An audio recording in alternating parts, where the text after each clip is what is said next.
Eder. Mech. Pallister. Liliana è stata uccisa, ma il nodo è l'ora X. Cosa dice davvero Fineschi? Come si incastra con perizie, frattura T2, fibra gialla, GoPro e nuovi accertamenti? Il punto di partenza, oggi, è netto. Per il professor Vittorio Fineschi, Liliana Resinovic è stata uccisa. Resta da cristallizzare quando, cioè il momento preciso della morte e dell'eventuale successivo occultamento, che per l'anatomopatologo rimane la domanda dirimente. Fineschi, chiamato spesso come consulente nei casi più complessi, ribadisce l'ipotesi omicidiaria e colloca l'incertezza sul timing come vero campo di battaglia tecnico-scientifico. Cita perfino un ricordo sui genitori di Giulio Regeni, colpito dalla loro compostezza, a sottolineare quanto il mestiere gli imponga freddezza davanti al dolore e ai reperti. Questa posizione, peraltro, non spunta dal nulla, è in linea con quanto Fineschi argomenta da mesi. Ad aprile ha bollato come ciambella di salvataggio la ricostruzione alternativa proposta dal consulente della difesa di Sebastiano Visintin, secondo cui la famigerata microfrattura individuata alla vertebra toracica T2 sarebbe da imputare alla manipolazione del cadavere, spiegando che quella spiegazione non regge al vaglio medico-legale.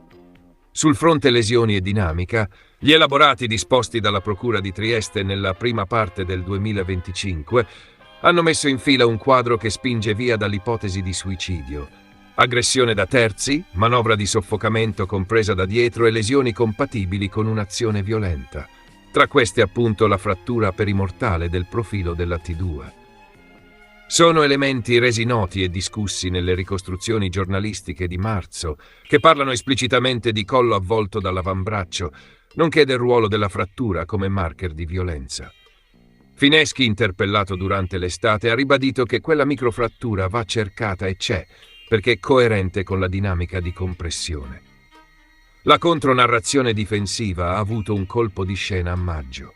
Un tecnico di sala autoptica ha riferito agli inquirenti la possibilità di aver provocato lui la frattura durante le manovre sul cadavere. Forse sono stato io. È un atto di indagine che ha acceso i riflettori sulla catena tecnico-procedurale dell'autopsia. Fineschi l'ha liquidato come scenario fantascientifico, ovvero non compatibile con le caratteristiche della lesione e con gli altri segni di violenza, e comunque non sufficiente a scardinare il quadro. Il punto, dice, è che la frattura non fa storia a sé, ha senso solo se incastonata nell'insieme delle altre tracce. Capitolo reperti tessili. Negli atti e nelle cronache giudiziarie è rimasto il dettaglio di un filamento chiaro, tendente al giallo, lungo circa 2 centimetri con estremi assottigliati, repertato sul polsino sinistro della maglia di Liliana. La natura è stata qualificata come fibra pelo. L'indizio è considerato interessante in sé e in relazione, ovvero da confrontare con capi sequestrati. Qui rientra la famigerata felpa giallo canarino che Sebastiano Visintin indossava la mattina del 14 dicembre 2021, giorno della scomparsa, ben visibile nei filmati della GoPro montata sulla bici e sequestrata insieme ad altri capi e a numerosi strumenti da taglio durante la perquisizione di aprile. La procura ha disposto nuove analisi su fibre non riconducibili all'indumento della vittima. È un cantiere ancora aperto. Sullo scenario sacchi neri, il corpo fu trovato avvolto in 2 sacchi nel bosco dell'ex OP, un'altra tessera è l'impronta sul sacco. In estate è filtrato che non si tratterebbe del segno tipico lasciato da un guanto, dettaglio che, se confermato da accertamenti ripetibili e riproduttivi, potrebbe orientare su contatto nudo o su altra interazione con la plastica. È un particolare che, di nuovo, non regge da solo, ma si somma al resto. La GoPro è diventata una variabile cruciale. Documenta il giro in bici di Visintin tra le 12:16 e le 13:33 del giorno della scomparsa, tassello da sempre evocato come cardine dell'alibi. A inizio ottobre la polizia ha sequestrato il dispositivo e dai servizi di settembre è emerso un punto sensibile. La scheda di memoria con i video del 14 dicembre 2021 sarebbe stata formattata nel giugno 2023. Anche qui la prudenza è obbligatoria. La circostanza va letta tecnicamente. Catena di custodia, copie forensi, recuperabilità dei dati perché da chi come.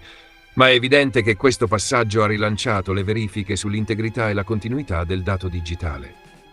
Il tempo della morte, il quando, rimane dunque il vero spartiacque. Alcune perizie e ricostruzioni hanno sostenuto che Liliana sia stata uccisa proprio il 14 dicembre, con il corpo rimasto nel boschetto fino al ritrovamento del 5 gennaio 2022. Altre letture basate su modelli tanatologici, microtracce biologiche e profili del microbiota hanno ipotizzato una fase di conservazione a basse temperature, coerente con la presenza di germi, spostando così in avanti o comunque complicando il quadro temporale. È esattamente qui che Fineschi piazza il suo "il dubbio è quando". Omicidio sì, ma la timeline va definita con atti irripetibili e perizie collegiali che mettano d'accordo radiologia, biologia, botanica, genetica e medicina legale. Sul piano processuale investigativo, dall'11-12 aprile 2025, Sebastiano Visintin risulta indagato per omicidio volontario, atto garantito, non una condanna, e resta l'unico indagato allo Stato. Perquisizioni e sequestri, tra cui centinaia di oggetti potenzialmente idonei al taglio del cordino usato per legare i sacchi, hanno alimentato una fitta agenda di accertamenti tecnici che, a settembre, sono ripartiti in modo sistematico sui reperti. Nel frattempo Visintin ha riaffermato pubblicamente la propria innocenza e la tesi del suicidio.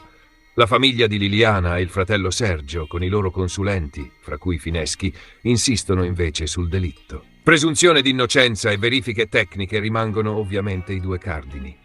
In sintesi tecnica, il portato dell'intervista di oggi non è tanto un annuncio, quanto una messa a fuoco coerente con la traiettoria delle carte. 1. Dinamica violenta compatibile con soffocamento e compressione. 2. Lesioni coerenti, fra cui il profilo T2 con manovra aggressiva e non con autoasfissia. 3. Tracce tessili e microtracce in corso di confronto. 4. Criticità digitali sulla GoPro e la sua memoria. 5. Variabili ambientali sul tempo di morte. È lì che si gioca la partita.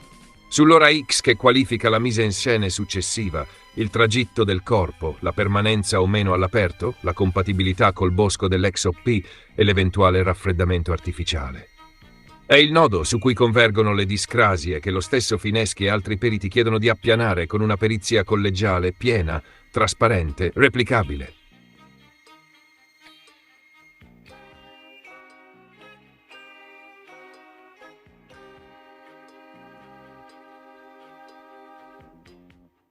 Ehi, non dimenticare di iscriverti a questo canale.